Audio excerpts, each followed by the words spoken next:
Or you're gonna even throw in a copper tube. Nice.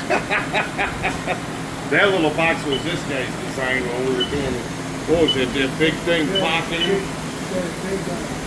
Yeah, big shear holder. Yeah, big shear holder with a big pocket.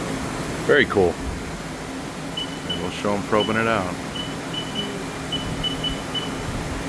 you have to draw around the stick on it. That's what we were gonna end up with, something really on the lake, but that was scary.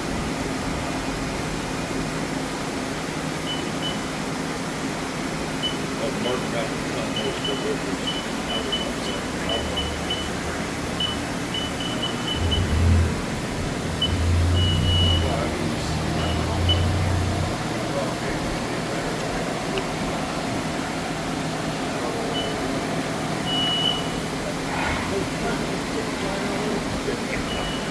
In fact, I got videos that show